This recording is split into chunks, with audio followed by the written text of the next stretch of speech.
My salutations to all of you. I would like to share with you a few thoughts on Pranahuti and its role in cooperative existence. What Pranahuti does essentially is that due to its effect in our meditation, we really fall into our fundamental transcendent nature and out of our body human personhood simultaneously, without any effort on our part, of course.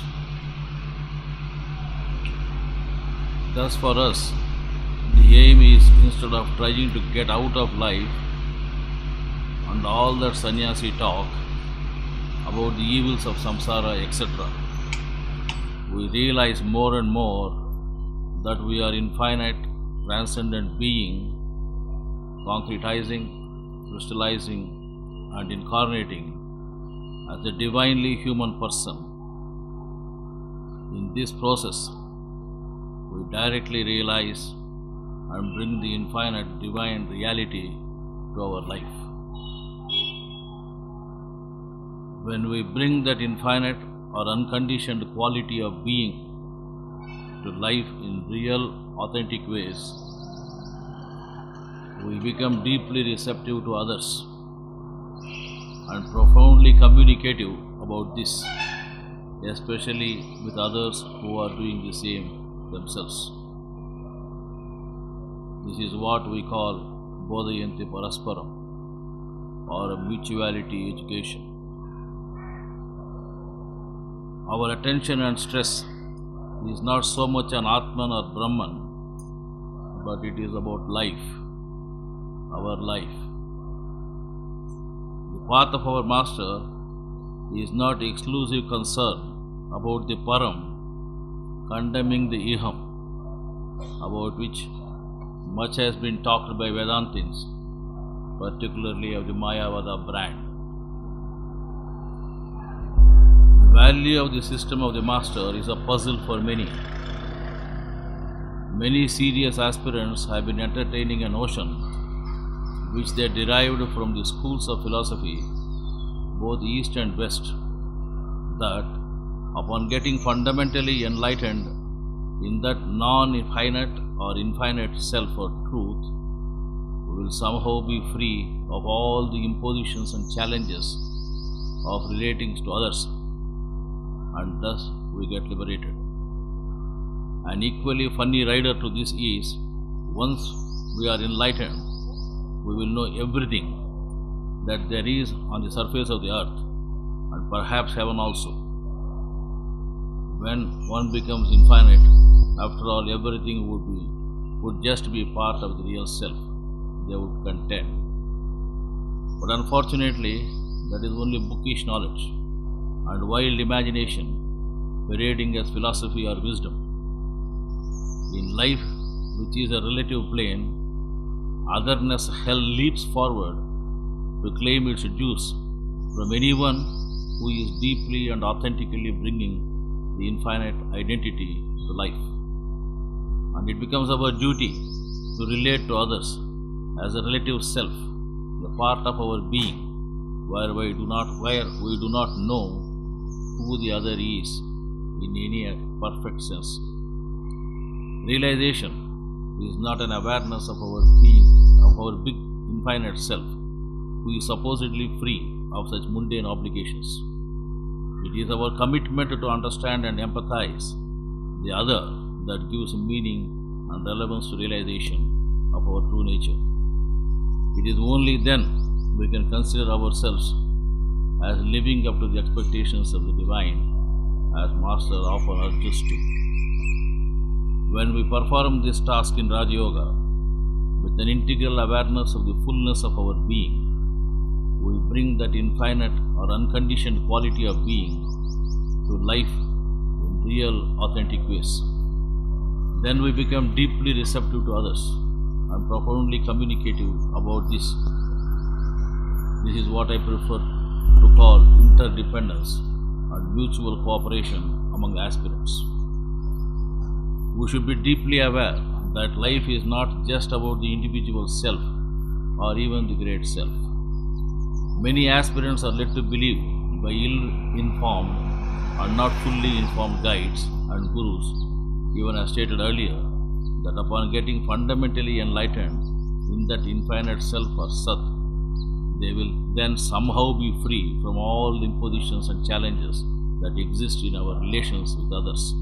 Or in other words, there will be solution to the problem of samsara. As contrasted to the absolute self plane or the infinite self plane, in the relative plane, the self in others leaps forward, as it were, to claim its share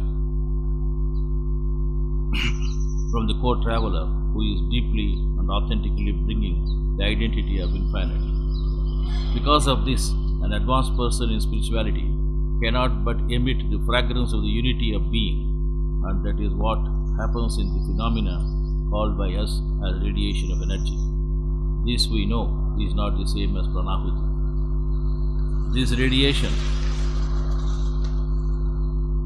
is involuntary and is not structured by any volition. It is in the nature of the infinite self to radiate and thereby inform us that there is only oneness. The otherness that is perceived, therefore, requires to be bridged through the process of cooperation or the relationship of inseparable mutuality of the various parts of our infinite self. Conceiving the infinite as an organism, our individual self is but a part of that whole. This is why tradition stopped. It stresses the need to understand the part and the whole relationship and live accordingly. The point that was not stressed much, if at all mentioned anywhere, is that among the parts of the whole there is also an inseparable relationship.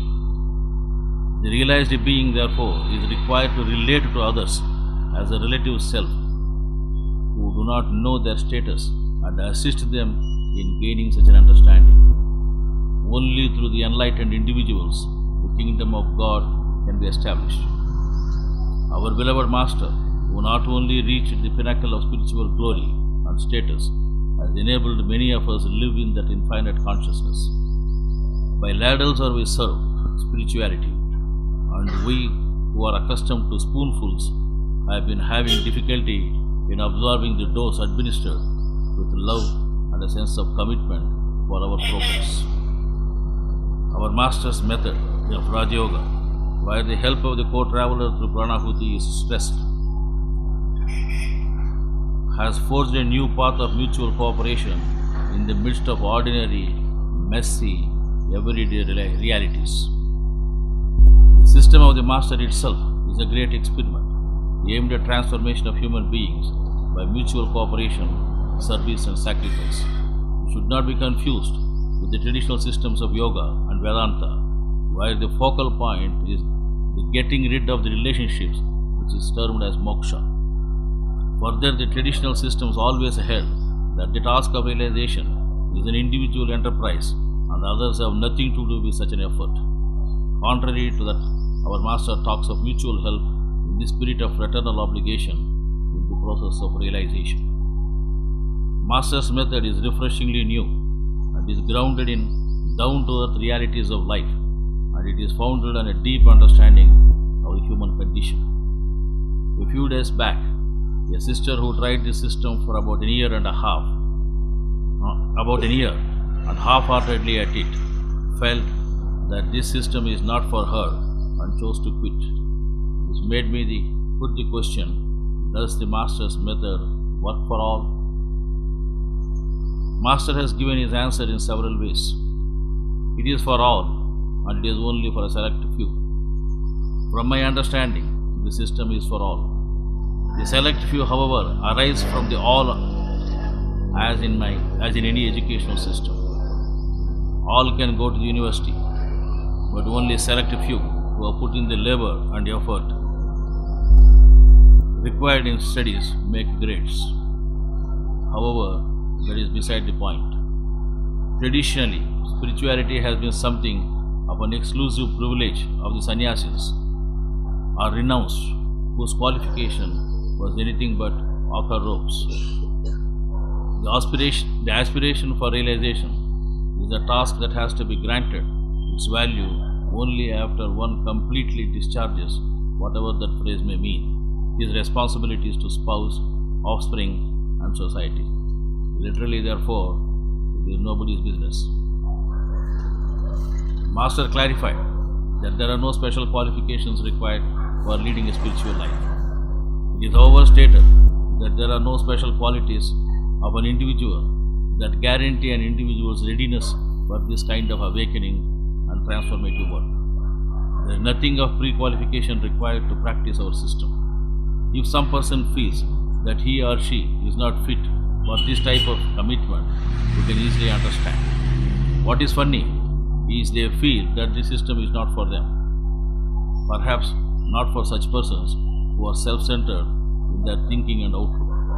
Nor are people who would identify themselves as seekers of spirituality because of their alleged performance of rituals and prayers that go by the name of religious and godly necessarily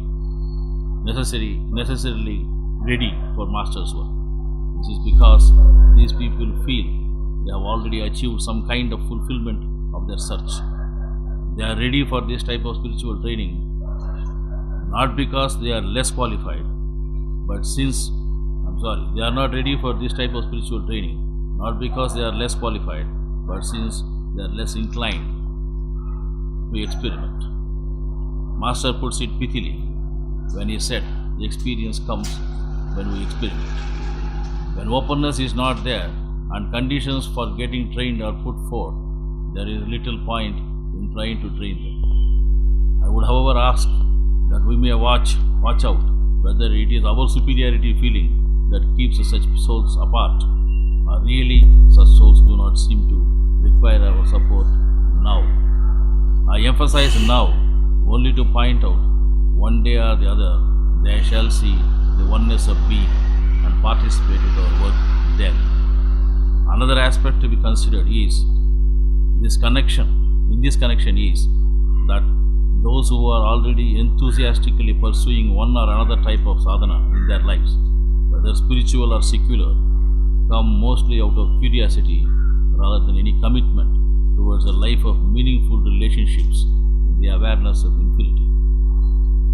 Our system is for those who see an integral essence in all that exists. It is also for those who have tried much and even if they succeeded, still feel somehow empty at the core of it. It is for those like Dr. KCV and others who have aspired with all their hearts and are beginning to despair, and for them it's a great boon. Perhaps they are the select few mentioned by the Master. I strongly feel it is for those who have aspired and despaired so often and so conclusively that they begin suspecting that nothing will ever really satisfy their inner urge. For them, the taste of nothingness that is administered through Pranahuti is the elixir of life.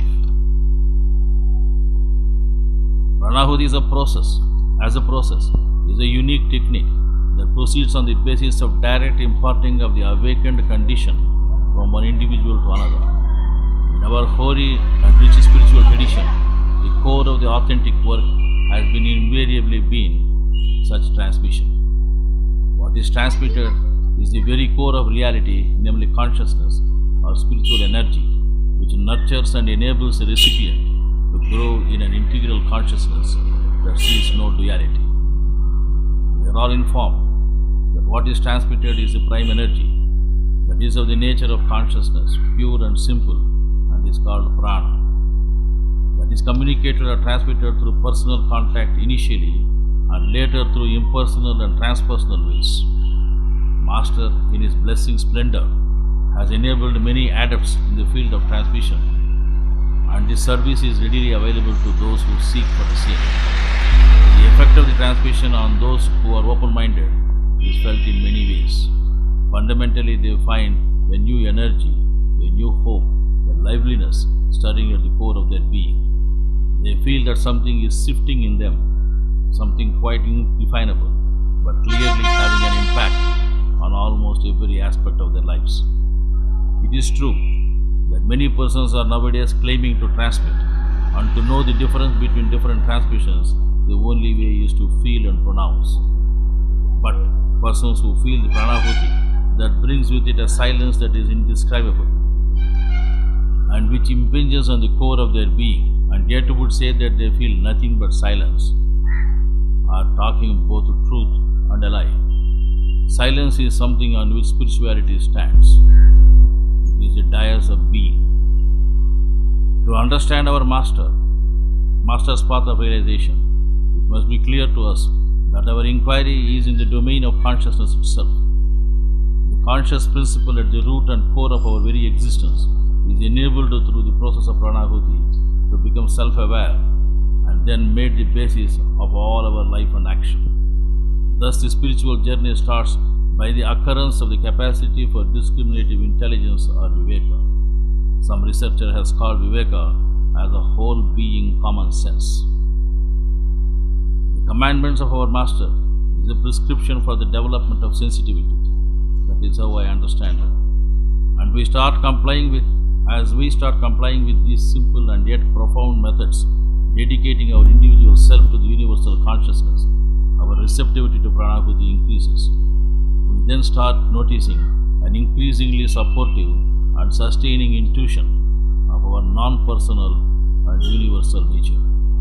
It has become a fashion with all to use the word consciousness in such endeavors they claim to be spiritual in nature. But the direct, unmediated excursions into the primal consciousness are made possible only through the process of Pranahuti. We feel that we have proved with data published already in Empirians that our Master's method is developed in such a way as to facilitate the fusion of the individual and universal consciousness. Based on our own personal experience, we claim that our work really delivers the desired results in all serious aspects. Pranahuti is meant for enabling us to understand meaning in our daily living.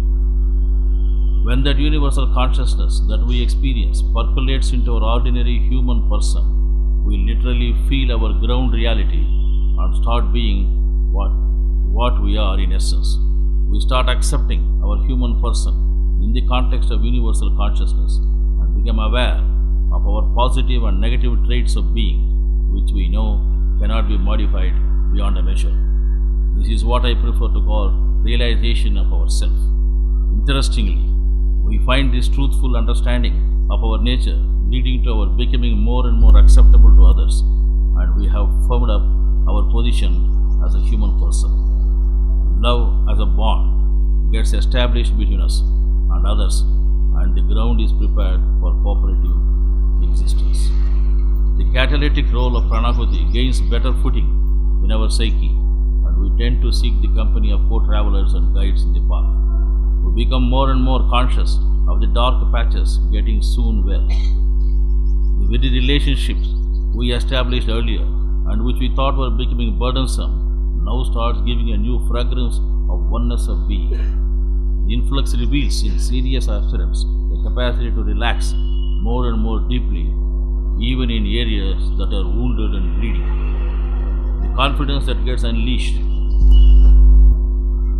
due to the awareness of our being, part of the universal consciousness, which has no gaps and seams, liberates us from fear of bondage, and we find in the relationships our freedom. We gain liberation in bondage and not out of bondage, if I may put it so.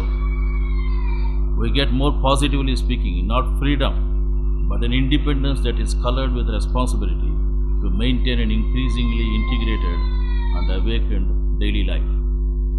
The concept of cooperation that our Master talked about in the context of this path can be understood as being as true as we can to our own true and universal self, while cooperating with others who are doing the same.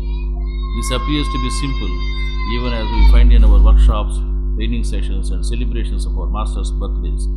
The interactions between and among men and women who are aspirants in the path and who are emerging as more profoundly integrated and consciously divine beings, such a cooperation is a hugely empowering experience. For those who ask whether there is any need to attend these cooperative enterprises planned and executed by the organizers, who do the work entirely voluntarily and with such an amount of love and dedication, putting up with the inconveniences of their physical and mental place, and enduring the pressure purely on spiritual strength, the reward of getting empowered as agents of divinity in the transformation of human beings cannot be adequately expressed. It would be left to the wisdom of the seekers to make use of such congregations. I express my gratitude to all those who are gathered here on this auspicious occasion to participate in the birthday celebrations of our beloved Master.